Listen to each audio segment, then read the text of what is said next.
Have you ever noticed your child look at something but not seem to see it? Or maybe they can find a toy one day but struggle with the same toy the next? If this sounds familiar, you're not alone, and it may be related to something known as cortical visual impairment, also known as CVI.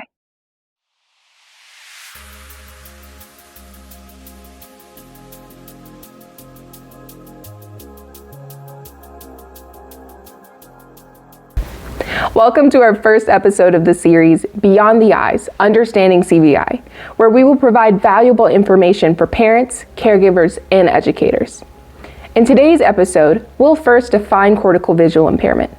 Then we'll explain how it can impact visual processing in children. Lastly, we'll discuss how it impacts everyday activities. Let's get started.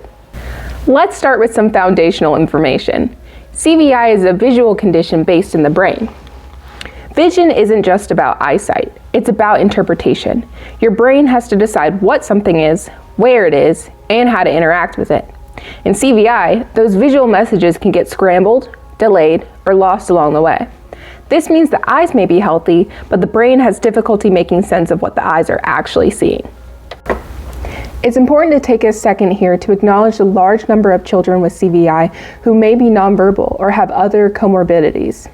CVI is often caused by trauma to the brain or by other health conditions including cerebral palsy, epilepsy, and hydrocephalus. This image depicts common symptoms often experienced by children with CVI. They may have difficulty noticing movement or guiding their own movement, and they may also have difficulty with visual attention or recognizing objects or faces. This picture shows how vision travels through the brain, not just how we see with our eyes. It begins at the roots. Information travels from our eyes through the visual processing center. If a disruption occurs here, at the trunk, your child may have difficulty understanding how clear something looks, how bright or how dark it is, and which parts of the visual field they can see.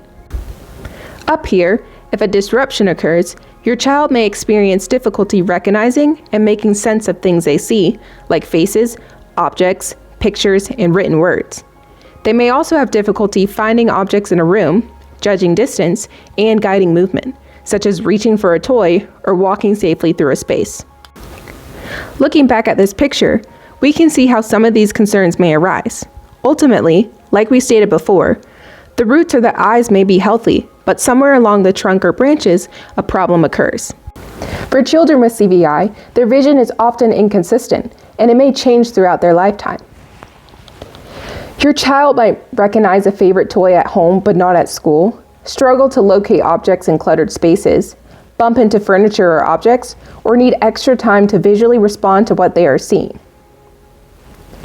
It is important to note, these differences are not about effort, attention, or behavior. They are about how their brains process the information they are seeing. In the world of occupational therapy, the word occupation does not mean job.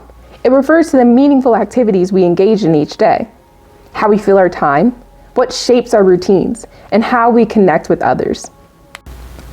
This chart breaks down some of the most common difficulties experienced by children with CVI related to their occupations. Let's dive into them a bit further. Now, let's start with play. Play is how children explore, learn, and connect with the world.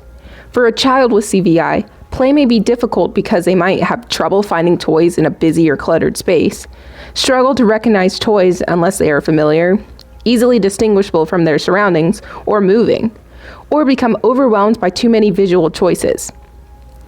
You might find a child to appear uninterested in toys, but often they are working very hard to visually locate and understand what is in front of them. Learning is next. Vision is heavily used in school activities. Children with CVI may have difficulty with reading or recognizing letters and numbers, writing or copying information from the board, tracking words across a page, or managing visually busy worksheets or classrooms. Because CVI can be inconsistent, a child may perform well one day and struggle the next. This does not mean they are not trying, but it often means their brain is working overtime to process the visual information they're seeing. Now, let's break down social participation. Vision also helps children connect socially. CVI can affect their ability to recognize familiar faces, including their friends or classmates. It may affect their ability to read facial expressions or social cues, or inhibit them from joining group play or shared activities. When these skills are difficult, children may appear shy, withdrawn, or uninterested in their peers. In reality, social situations may be visually confusing or exhausting, leading children to avoid them or isolate themselves as a way to cope. Lastly, let's look at functional mobility. Vision helps guide movement and keep children safe. Children with CVI may bump into objects or people, misjudge steps, curbs, or distances, or have difficulty running, throwing, and catching objects. These challenges can impact confidence and independence, especially in busy environments like schools or playground. Without understanding CVI, adults may unintentionally interpret a child's behavior as not paying attention, or being unmotivated, or even refusing to participate. And among the population of children with CVI who are nonverbal, it becomes even more important to see these behaviors differently. Instead of asking, "Why won't my child do this?" we start asking, "What is making this visually hard, and how can we support them?" This shift in thinking is powerful. When parents, caregivers, and educators understand CVI, expectations become more realistic and supportive. Environments are adapted to reduce visual stress. Children feel more successful and confident, and participation in daily activities often increases. Small changes, such as reducing visual clutter, adjusting lighting, allowing extra time, or changing how visual information is presented, can make a big difference in how a child functions. We'll discuss more of these changes later. When we understand CVI better, we become more equipped to advocate for the support our children with CVI need to thrive. If you take one thing away from this video, let it be this: your child is capable. Their brain just needs the right support to interpret the world. In our next episode, we'll explore common CVI characteristics and practical strategies you can start using right away. Thank you so much for being here. If you found this video helpful, please like, share, and subscribe for more content on navigating life with children with CVI.